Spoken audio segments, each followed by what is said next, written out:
يرفع الله الذين آمنوا منكم والذين أوتوا العلم درجات والله بما تعملون خبير. Metode Al-Bidayah, jembatan ngaji kitab kuning untuk para pemula. Bismillahirrahmanirrahim. Assalamualaikum warahmatullahi wabarakatuh. Alhamdulillah, pada kesempatan malam hari ini kita bisa melanjutkan kajian rutin kita tentang teori dasar ilmu nahwu, yang insya Allah pada kesempatan malam hari ini kita akan masih tetap melanjutkan pembahasan yang kemarin yang saya rasa belum tuntas, yaitu tentang masalah idhofah.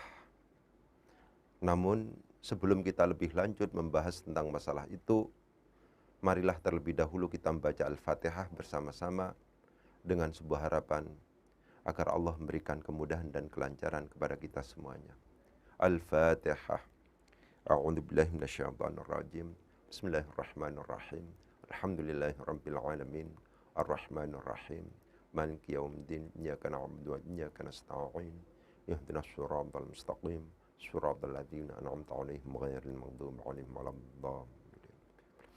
Kemarin kita sudah memaparkan tentang pembagian yang namanya idhofah. Ya. Secara umum idhofah itu dibagi menjadi dua. Ada yang disebut sebagai idhofah maknawiyah, ada yang disebut sebagai idhofah lafziyah. Gitu.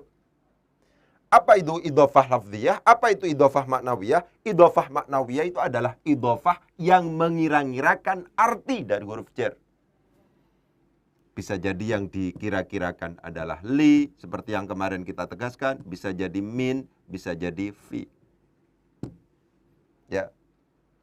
Kalau idhofah lafziyah itu tidak mengira-ngirakan arti huruf jar. Dia tujuannya cuma sederhana, yaitu takhfifun nutqi, meringankan pembicaraan. Itu semacam itu. Pertanyaannya adalah, kapan sebuah idhofah itu disebut sebagai maknawiyah bukan lafziyah, atau sebaliknya disebut lafziyah bukan maknawiyah? Yang harus kita jadikan sebagai pegangan adalah persyaratan dari idhofah lafziyah itu. Seperti yang kemarin kita tegaskan, kalau idhofah lafziyah itu ada yang, maka di situ idhofah lafziyah memiliki mudhaf, sama saja memiliki mudhafun ilaihi. Mudhaf dari idhofah lafziyah harus terbuat dari isim sifat. Ya, harus terbuat dari isim sifat, sedangkan mudhaf ilaihnya harus merupakan ma'mulul mudhaf. Itu kemarin kita sudah jelaskan masalah itu. Ya, selanjutnya saya sekarang akan memberikan gambaran yang lebih konkret karena ini saya anggap merupakan sesuatu yang agak pelik gitu ya, agak ruwet gitu ya. Jadi saya gambarkan contoh-contoh sekarang. Saya punya banyak contoh tentang idhofah lafziyah. Yang pertama misalnya saya tulis di situ hadzal rajulu, ini pakai idhofah. Saya tulis dulu idhofah. Di sini saya beri judul i'mal. Begitu ya. Yang pertama adalah di sini hadza ar-rajulu, misalnya talibu ilmin. Nah, jadi khabar, ini mubtada, ini badal seperti yang kemarin, ini khabar. Begitu. Talibu ilmin dijadikan sebagai idhofah. Gitu ya. Kalau seandainya ini kemudian saya contohkan lanjutan terus saja.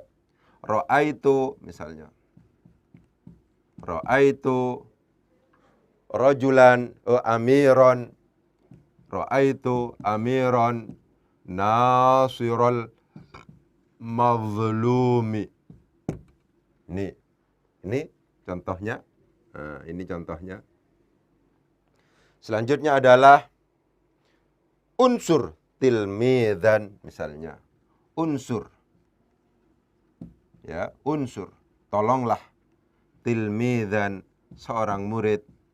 Misalnya mahdumal haqqi, mahdumal haqqi, mahdumal haqqi, yang didolimi haknya, mahdumal haqqi. Itu semacam itu, ya. Kemudian misalnya lagi Al-Qur'anu qanunun, Al-Qur'anu qanunun wajibul ittiba'i. Al-Qur'anu, Quran itu adalah qanunun, merupakan undang-undang wajibul ittiba'i, yang harus diikuti. Itu semacam itu. Ya. Kemudian selanjutnya qara'tu sunnatan. Ya, di sini qara'tu sunnatan qat'iyyatad dilalati misalnya. Qat'iyyatad dilalati misalnya. Misalnya begitu. Ya, ini adalah contoh-contoh. Ini semuanya idhofah. Ini idhofah. Idhofah. Memenuhi persyaratan untuk kemudian disebut sebagai idhofah lafziyah. Walibu adalah merupakan isim sifat. Ilmin adalah merupakan ma'mulul mudhaf. Ya. Jadi kalau seandainya ini diimal, nanti biar ada gambaran, itu akan menjadi hadza. Ini akan menjadi hadza ar-rajulu. Hadza ar-rajulu talibun ilman. Ini jadi maf'ul bih yang asalnya jadi mudhaf ilaih. Ya. Selanjutnya ra'aitu amiron nasiron al-mazluma. Jadi maf'ul bih juga. Ya, jadi maf'ul bih juga dari nasiron. Ya. Selanjutnya unsur tilmidan. Tolonglah seorang murid mahduman yang didolimi, mahduman di sini haqquhu. Jadi naibul fa'il di sini karena di sini adalah isim maf'ul. Mahduman haqquhu. Gitu, ya. Kemudian di sini Al-Qur'anu, Quran itu adalah qanunun, merupakan undang-undang wajibun yang wajib apa? Ittiba'uhu, mengikutinya. Jadi fa'il di sini karena wajibun adalah isim fa'il. Kemudian selanjutnya adalah qara'tu, misalnya qara'tu sunnatan, ya, qat'iyatan, misalnya dilalatuha. Qat'iyatan dilalatuha. Gitu. Ya, di sini menjadi masalah kalau seandainya kita kemarin masih belum punya basic yang kuat tentang persyaratan dari idhofah lafziyah. Seperti yang saya katakan. Idhofah lafziyah namanya idhofah, punya mudhaf ilaih. Syaratnya mudhaf, ini semuanya idhofah lafziyah ini. Ini semuanya idhofah lafziyah, ini idhofah lafziyah, ini idhofah lafziyah juga, idhofah lafziyah semuanya ini. Saya contohkan seperti itu. Karena apa kok disebut sebagai idhofah lafziyah? Talibu ilmin ini. Talibu ilmin ini disebut sebagai idhofah lafziyah karena memenuhi persyaratan dari aspek mudhaf, dia merupakan isim sifat. Dalam konteks talibu ilmin, ini adalah isim fa'il. Nasirul mazlum, ini adalah dari nasir, ini adalah isim fa'il. Ya. Mahdumal haqqi, ini adalah isim maf'ul. Wajibul ittiba'i, ini adalah isim fa'il. Qat'iyatud dilalati, ini adalah isim mansub. Talibu ilmin yang menjadi mudhaf, nasirul mazlum, mahdumal haqqi, wajibul ittiba'i, ini adalah disebut sebagai idhofah lafziyah. Kenapa? Karena dari aspek mudhaf diantaranya itu adalah memenuhi persyaratan untuk kemudian disebut sebagai idhofah lafziyah. Apa persyaratannya mudhafnya? Adalah merupakan isim sifat. Dari aspek mudhaf ilaihnya itu adalah ma'mulul mudhaf. Ilmin ini adalah ma'mulul mudhaf. Apa ma'mulul mudhaf itu? Ma'mulul mudhaf itu adalah mudhaf ilaih ketika tidak dalam konteks idhofah. Di sini konteksnya idhofah. Perhatikan, ini konteksnya idhofah. Ini yang i'mal. Ini tidak dalam konteks idhofah. Kalau i'mal itu, ya, mudhaf diperhatikan di sini itu menjadi amil. Mudhaf itu menjadi amil, ya. Sedangkan mudhafun ilaihi, ke sini sorotnya, ya, itu menjadi ma'mul, Ya, mudhaf ilaihnya itu menjadi ma'mul, bisa jadi ma'mulnya itu berupa fa'il, bisa jadi berupa naibul fa'il, bisa jadi merupakan maf'ulun bihi. Perhatikan. Contoh yang pertama, hadzal rajulu talibu ilmin. Ra'aitu amiran nasiral madhlumi. Unsur tilmizan mahdumal haqqi. Al-Qur'anu qanunun wajibul ittiba'i. Qara'tu sunnatan qat'iyyatad dilalati. Itu adalah contoh untuk di mana di sini ini dimudhafkan. Ada terjadi idhofah lafziyah di sini karena dianggap sudah memenuhi persyaratan. Contoh-contoh yang saya tulis ini semuanya adalah memenuhi persyaratan untuk kemudian disebut sebagai idhofah lafziyah baik dari sisi mudhafnya maupun mudhaf ilaihnya. Ya, semacam itu. Hadzal rajulu talibu ilmin, kalau seandainya kemudian diikmal tidak dijadikan sebagai idhofah, susunan idhofah akan menjadi hadzal rajulu talibun ilman. Ilmin di sini yang awalnya menjadi mudhaf ilaih di sini menjadi maf'ulun bihi. Diperhatikan. Ilmin yang di sini itu adalah menjadi mudhaf ilaih. Kalau seandainya ini dibuat susunan idhofah dalam konteks ketika tidak dibuat susunan idhofah, diikmal itu namanya. Diikmal, mudhafnya menjadi amil. Ini mudhafnya menjadi amil. Mudhaf ilaihnya menjadi ma'mul. Ma'mul itu bisa jadi berupa fa'il. Ma'mul itu berupa naibul fa'il memungkinkan. Ma'mul itu berupa maf'ul bih memungkinkan. Itu semacam itu. Ya, saya harapkan ini ada gambaran yang agak konkret. Jadi, ketika kita menemukan idhofah lafziyah, maka memungkinkan itu kita buat susunan idhofah. Memungkinkan tidak kita buat sebagai susunan idhofah. Kalau seandainya tidak kita buat susunan idhofah, itu namanya diikmalkan. Isim fa'il itu diamalkan sebagaimana fiilnya, isim maf'ul itu diamalkan sebagaimana fiilnya, isim mansub itu diamalkan semacam fiilnya, sebagaimana fiilnya, itu semacam itu. Jadi di sini yang diidhofahkan, sehingga ilmin di sini itu menjadi mudhaf ilaih, al-madhlumi di sini menjadi mudhaf ilaih, al-haqqi di sini menjadi mudhaf ilaih, al-ittiba'i di sini menjadi mudhaf ilaih, ad-dilalati di sini menjadi mudhaf ilaih. Karena demikian, ini adalah dibaca jar semuanya. Ya. Ini adalah memenuhi persyaratan. Mudhaf ilaihnya ini merupakan ma'mul dari mudhaf. Ilmin ini adalah ma'mulul mudhaf.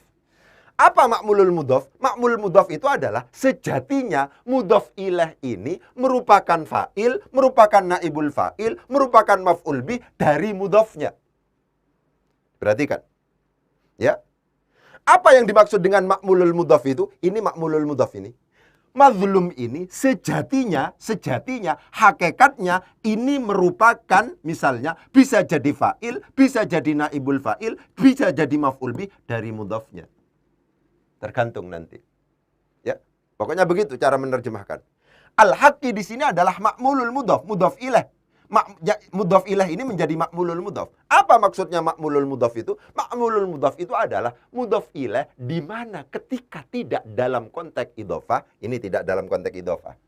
Yang sini tidak dalam konteks idhofah semuanya ini. Ya. Itu akan menjadi ma'mul dari mudhafnya. Ma'mul itu bisa jadi menjadi fa'il, bisa jadi menjadi naibul fa'il, bisa jadi menjadi maf'ul bih. Ya. Itu semacam itu. Ya, coba kita urai awal mulai satu-satu. Hadzal rajulu bermula ini rupanya ar-rajulu orang laki-laki adalah talibu ilmin, orang yang menuntut ilmu. Itu semacam itu. Kalau seandainya ini adalah diidhofahkan, talibu ilmin idhofahkan. Ini disebut sebagai idhofah lafziyah karena mudhafnya berupa isim sifat, dalam hal ini adalah talib itu adalah isim fa'il. Ini sudah cocok, ini menjadi ma'mulul mudhaf. Kalau seandainya talibu ilmin ini tidak lagi diidhofahkan, tapi diimal akan berubah menjadi hadza bermula ini. Rupanya ar-rajulu orang laki-laki adalah talibun menuntut. Siapa rajul? Ilman akan ilmu. Yang awalnya menjadi mudhaf ilaih, di sini ketika tidak diidhofahkan menjadi maf'ul bih. Itulah yang kemudian disebut sebagai ma'mulul mudhaf. Ra'aitu saya melihat amiron akan seorang pemimpin nasiral mazlumi yang menolong orang yang dizalimi. Nasiral mazlumi itu adalah idhofah lafziyah. Kenapa? Karena sudah memenuhi persyaratan. Nasir adalah sebagai isim sifat, yaitu isim fa'il di sini karena mengikuti wazan fa'ilun. Ini mengikuti wazan fa'il. Al-mazlum ini adalah ma'mulul mudhaf. Kok tahu kalau ini ma'mulul mudhaf? Kalau seandainya ini tidak dibuat susunan idhofah, akan berbunyi ra'aitu, saya melihat, amiron, akan seorang pemimpin, nasiron, yang menolong al-mazluma, akan orang yang dizolimi. Awalnya al-mazlum di sini menjadi mudhaf ilaih, ketika tidak dibuat susunan idhofah, maka dia menjadi maf'ul bih dari nasiron yang beramal sebagaimana fiilnya. Ya. Jadi ma'mulul mudhaf itu hakikatnya menjadi fa'il. Ma'mulul mudhaf itu maksudnya mudhaf ilaih harus menjadi ma'mulul mudhaf. Ma'mulul mudhaf itu maksudnya hakikatnya dia adalah fa'il. Hakikatnya dia adalah naibul fa'il. Hakikatnya dia adalah maf'ul bih, tergantung konteksnya. Kalau dalam konteks ilman menjadi maf'ul bih, kalau dalam konteks mazlum itu jadi maf'ul bih juga, karena nasiron dan talibun ini kebetulan fi'il muta'addi, berasal dari fi'il muta'addi. Ya. Unsur nolongo sapa sira, menolonglah siapa kamu, tilmizan, akan seorang murid, mahdumal haqqi, yang dizalimi haknya. Ini kalau seandainya ini adalah susunan idhofah. Idhofahnya adalah idhofah lafziyah. Kalau seandainya kemudian ini dijadikan bukan idhofah, bukan menjadi idhofah, tapi diikmal, ini diikmal maksudnya, akan berbunyi unsur, tolonglah, menolonglah siapa kamu, tilmizan, akan seorang murid, mahduman, yang dizalimi, apa haqquhu, ini jadi naibul fa'il di sini. Kenapa? Karena mahduman ini adalah isim maf'ul. Isim maf'ul kalau seandainya beramal sama persis dengan fi'il majhul. Itu semacam itu. Ya. Al-Qur'anu, bermula Al-Qur'an adalah qanunun, merupakan undang-undang, wajibul ittiba'i, yang wajib untuk diikuti. Wajibul ittiba'i ini adalah idhofah lafziyah. Kenapa? Karena memenuhi persyaratan. Mudhafnya adalah merupakan isim sifat, dalam hal ini adalah isim fa'il. Mudhaf ilaihnya merupakan ma'mulul mudhaf. Memenuhi persyaratan ini. Kalau seandainya wajibul ittiba' ini kemudian tidak dimudhafkan, maka akan berbunyi Al-Qur'anu, bermula Al-Qur'an adalah qanunun, merupakan undang-undang, wajibun, yang wajib, apa ittiba'uhu. Ini awalnya mudhaf ilaih, sekarang menjadi fa'il. Ma'mulul mudhaf itu hakikatnya bisa jadi menjadi fa'il, hakikatnya bisa menjadi maf'ul bih, hakikatnya bisa menjadi naibul fa'il. Itu semacam itu. Qara'tu, saya membaca, sunnatan, akan sunnah, qat'iyatad dilalati, qat'iyatad dilal, yang qat'i dilalahnya. Qat'iyatad dilalah itu adalah merupakan idhofah lafziyah. Kenapa? Karena memenuhi persyaratan, mudhafnya merupakan isim sifat, dalam hal ini adalah isim mansub, pakai nun, pakai sin. Bukan mansub pakai shad, tapi pakai sin. Ada ya nisbahnya di sini. Ya. Qat'iyah, dilalah di sini adalah merupakan ma'mulul mudhaf, memenuhi persyaratan. Yang kalau seandainya ini ditakwil, diikmal, tidak dijadikan susunan idhofah, tapi diikmalkan, itu akan menjadi qara'tu, saya membaca, sunnatan, akan sunnah, qat'iyatan, yang qat'i, apa? Nah, ini jadi naibul fa'il di sini, dilalatuha. Itu semacam itu. Ya. Jadi ini adalah contoh, ya, di mana yang namanya ma'mulul mudhaf itu bisa diketahui bahwa ia ma'mulul mudhaf, ya, ini ketika sudah diamalkan. Idhofah lafziyah dalam konteks ketika diamalkan, maka mudhafnya menjadi amil, mudhaf ilaihnya menjadi ma'mul. Ma'mul bisa jadi berupa fa'il, bisa jadi berupa naibul fa'il, bisa jadi maf'ul bih. Dalam konteks ilman yang awalnya menjadi mudhaf ilaih, dia menjadi maf'ul bih. Dalam konteks mazlum yang awalnya menjadi mudhaf ilaih, dia menjadi maf'ul bih dari nasiron. Dalam konteks haqqi yang awalnya menjadi mudhaf ilaih dalam idhofah lafziyah, di sini menjadi naibul fa'il dari mahduman. Dalam konteks al-ittiba yang awalnya menjadi mudhaf ilaih dari wajibul ittiba, ya, itu menjadi fa'il dari wajibun ittiba'uhu. Dalam konteks qat'iyud dilalati, ad-dilalah di sini awalnya menjadi mudhafun ilaihi, ini menjadi mudhafun ilaihi. Dalam konteks ketika tidak dijadikan susunan idhofah, maka dia menjadi naibul fa'il dari qat'iyah yang beramal sebagaimana isim maf'ul. Itu semacam itu. Ya, jadi penting untuk kemudian saya tegaskan, ini adalah contoh saya mencoba metentang terlebih dahulu, ya, memaksakan diri terlebih dahulu agar panjenengan faham apa yang kemudian disebut sebagai ma'mulul mudhaf. Ya, ma'mulul mudhaf itu hakikatnya bisa jadi fa'il dari mudhafnya, bisa jadi maf'ul bih dari mudhafnya, bisa jadi maf'ul naibul fa'il dari mudhafnya. Nah, ini adalah contoh-contoh yang kemudian bisa kita jadikan sebagai bahan renungan untuk bisa memahami apa yang kemudian disebut sebagai ma'mulul mudhaf itu. Itu semacam itu. Ya. Lah, dalam konteks idhofah lafdhiyah ini penting untuk kemudian ditegaskan bahwa mudhof ilaih yang berupa pemudhofan idhofah kepada isim ma'rifat tidak kemudian menjadikan yang namanya susunan idhofah itu adalah menjadi isim ma'rifat. Ini perlu diperhatikan. Nasirul mazlum, posisinya dia apa Ustaz? Ra'aitu, saya melihat amiron, seorang pemimpin, nasirul mazlumi, yang jadi na'at di sini. Sifat. Ya kan? Ustaz, nasirul mazlumi kok jadi na'at dari mana? Dari amiron. Amiron kan merupakan isim nakirah Ustaz. Iya, ini isim nakirah. Ya, nasirul mazlum kan dimudhafkan kepada isim ma'rifat. Perhatikan. Mudhaf yang dimudhafkan kepada isim ma'rifat, al-mudhaf ilal ma'rifat itu menjadi ma'rifatun dalam konteks idhofah ma'nawiyah. Dalam konteks idhofah lafdhiyah, al-mudhaf ilal ma'rifah itu tetap disebut sebagai nakirah. Diperhatikan. Jadi kata-kata nasirul mazlum itu benar. Ini boleh menjadi na'at dari amiron yang merupakan isim nakirah. Kenapa? Nasirul mazlum itu adalah tetap dianggap sebagai isim nakirah. Kenapa? Ini kan dimudhafkan kepada isim ma'rifat Ustaz, yang fungsinya adalah ta'rif. Meskipun ini dimudhafkan kepada isim ma'rifat, tapi di sini idhofahnya idhofah lafdhiyah yang mudhaf ilaihnya berupa isim ma'rifat itu tetap dalam kondisi kenakirohannya. Ini penting untuk kemudian ditegaskan. Jadi kata-kata mahdumal haqqi misalnya, mahdumal haqqi yang seakan-akan secara kasat mata ini tidak cocok dengan tilmidzan, ini menjadi na'at man'ut. Tilmidzan adalah isim nakirah, mahdumal haqqi itu adalah seakan-akan isim ma'rifat, ya. Itu pandangan awam itu semacam itu, tapi perlu saya tegaskan mahdumal haqqi di sini tetap dalam kondisi kenakirohannya. Kenapa? Karena mahdumal haqqi di sini adalah termasuk dalam kategori idhofah lafdhiyah. Idhofah lafdhiyah tetap dalam kondisi kenakirohannya meskipun di sini itu adalah dimudhafkan kepada isim ma'rifat. Pun juga demikian wajibul ittiba'i. Ini menjadi na'at. Dari mana? Dari konunun. Konunun adalah isim nakirah. Iya, ini isim nakirah. Wajibul ittiba'i kan dimudhafkan kepada isim ma'rifat di sini. Meskipun di sini dimudhafkan kepada isim ma'rifat, tetap dalam kondisi kenakirohannya. Kenapa? Karena ini adalah konteksnya idhofah lafdhiyah. Yang dimaksud dengan al-mudhaf ilal ma'rifah. Al-mudhaf ilal ma'rifah itu adalah ma'rifatun. Al-mudhaf, sesuatu yang dimudhafkan kepada isim ma'rifat maka disebut sebagai isim ma'rifat, itu konteksnya adalah idhofah ma'nawiyah.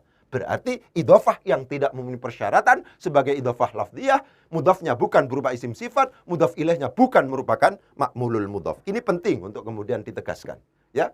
Jadi saya ulangi lagi bahwa al-mudhaf ilal ma'rifah dalam konteks idhofah lafdhiyah itu tidak menjadikan susunan idhofah itu dianggap sebagai isim ma'rifat. Karena demikian amiran nasirul mazlumi itu benar. Ini kata-katanya benar ini. Ya, jangan kemudian loh ini kan isim ma'rifat ini. Bukan, ini tetap dalam kondisi isim nakirah. Ya. Jadi penting untuk kemudian ini gambaran yang saya pikir bisa memberikan untuk gerayah-gerayah katanya orang Jawanya itu, untuk menafsiri kira-kira apa yang kemudian disebut sebagai ma'mulul mudhaf itu. Ma'mulul mudhaf itu maksudnya adalah mudhaf ilaih ketika tidak dalam konteks idhofah. Jadi idhofah lafdhiyah itu memungkinkan pada akhirnya tidak disusun dengan idhofah, tapi di'imal namanya, diamalkan. Sehingga mudhafnya menjadi amil, ini mudhafnya menjadi amil, mudhaf ilaihnya menjadi ma'mul. Nah, ketika menjadi makmul dari amil mudhaf itu, maka makmulnya ini bisa jadi memungkinkan untuk kemudian berkedudukan sebagai fa'il, memungkinkan berkedudukan sebagai naibul fa'il, memungkinkan berkedudukan sebagai maf'ul bih. Itu semacam itu, ya. Saya pikir contoh ini menurut saya sudah agak banyak, sehingga bisa dijadikan sebagai pegangan untuk bisa memahami apa yang dimaksud dengan idhofah lafdhiyah itu dan bagaimana konsekuensinya. Itu semacam itu, ya. Yang terakhir ini tentang idhofah ini yang kepingin saya tegaskan adalah dalam konteks idhofah lafdhiyah, mudhaf memungkinkan untuk kemudian disebut sebagai mudhaf memungkinkan untuk kemudian diberi al. Perhatikan. Ya. Dalam konteks idhofah lafdhiyah memungkinkan yang namanya mudhaf itu kemudian diberi al. Ya. Jadi kata-kata misalnya al-fi'lu al-mudhari'u misalnya as-sahihul akhiri. Ya, ini susunan idhofah. Sahih ini mudhaf. Ya, ini jadi mudhaf. Ini menjadi mudhaf. Ya, ini menjadi mudhafun ilaihi. Ustadz, mudhaf keadaannya dalam konteks idhofah lafdhiyah, memungkinkan yang namanya mudhaf itu plus al. Perhatikan itu. Ya. Jadi kata-kata as-sayyi'atul akhlaqi, oke. As-sayyi'atul akhlaqi itu adalah susunan idhofah. Ini as-sayyi'atul akhlaqi. Ya, ini adalah susunan idhofah. Ini adalah mudhaf. Ini adalah mudhafun ilaihi. Loh, mudhaf keadaannya Ustaz, yang secara mutlak tidak memungkinkan untuk mudhaf itu diberi al adalah konteksnya adalah idhofah ma'nawiyah. Kalau seandainya ini masuk dalam kategori idhofah lafdhiyah, memungkinkan pada akhirnya yang namanya mudhaf itu di plus al. Dan itu banyak. As-sahihul akhiri, al-mu'tallul akhiri, as-sayyi'atul akhlaqi, dan seterusnya. Itu disebut sebagai idhofah lafdhiyah.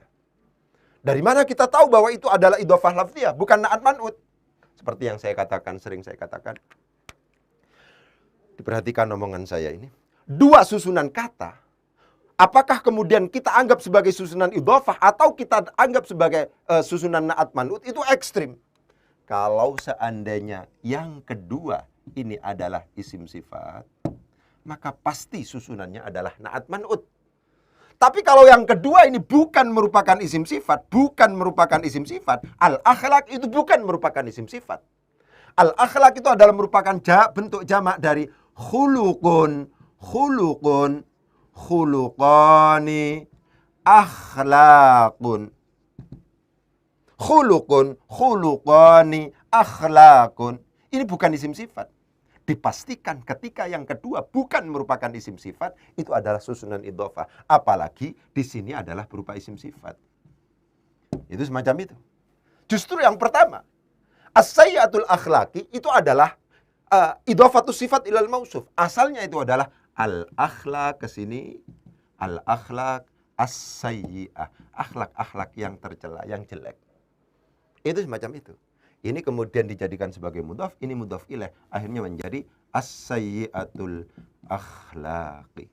Jadi poin penting yang kemungkinan saya tegaskan adalah ya, jadi saya buat contoh yang banyak itu lebih disebabkan saya kepingin menegaskan bahwa yang namanya idhofah lafdhiyah itu cirinya seperti itu. Mudhaf harus ekstrim terbuat dari isim sifat. Mudhaf ilaihnya itu harus merupakan makmulul mudhaf. Apa makmulul mudhaf tadi sejak dalam contoh-contoh itu memungkinkan pada akhirnya panjenengan semuanya yang ada di rumah memungkinkan untuk memahami. Makmulul mudhaf itu hakikatnya dia adalah menjadi fa'il dari mudhafnya, hakikatnya dia menjadi maf'ul bih dari mudhafnya, hakikatnya dia menjadi naibul fa'il dari mudhafnya. Itu semacam itu, ya. Jadi selanjutnya yang ini perlu ditegaskan itu adalah mudhaf dalam konteks idhofah lafdhiyah memungkinkan ada alnya. Saya ulangi lagi. Mudhaf dalam idhofah lafdhiyah memungkinkan ada alnya. Yang mutlak tidak boleh ada al dalam konteks mudhaf itu adalah ketika idhofahnya maknawiyah. Ya, itu semacam itu. Nah, itu tambahan. Yang poin yang terakhir adalah diperhatikan syarat idhofah lafdhiyah itu dua-duanya harus terpenuhi. Ketika hanya terpenuhi satu, maka tidak bisa disebut sebagai idhofah lafdhiyah. Misalnya katibul qadi, penulisnya Pak Hakim, sekretarisnya Pak Hakim. Ini memang isim fa'il ini. Ini isim sifat ini. Memang dalam hal ini mengikuti wazan fa'ilun sehingga disebut sebagai isim fa'il. Tapi ini bukan merupakan makmulnya. Bukan. Karena demikian maka katibul qadi, karena ini bukan merupakan makmulul mudhaf meskipun di sini adalah isim sifat, ini disebut sebagai idhofah yang ma'nawiyah. Karena demikian maka dia menyimpan dan mengira-ngirakan arti huruf jar. Katibul qadi itu adalah katibun lil qadi. sekretaris untuk Pak Hakim. Jadi penting untuk kemudian ditegaskan dua persyaratan dalam idhofah lafdhiyah. Yang pertama adalah mudhafnya harus berupa isim sifat. Yang kedua adalah mudhaf ilaihnya harus merupakan ma'mulul mudhaf. Itu harus terpenuhi semuanya. Ketika tidak dipenuhi semuanya, maka tidak bisa disebut sebagai idhofah lafdhiyah. Saya pikir pembahasan idhofah lafdhiyah, yang idhofah secara umum yang penting-penting, itu sudah kita jelaskan. Semoga panjenengan yang ada di rumah dapat memahaminya. Mungkin itu yang bisa saya sampaikan. Kurang lebihnya mohon maaf. Wabillahi taufiq wal hidayah. Assalamualaikum warahmatullahi wabarakatuh. Ya Allah.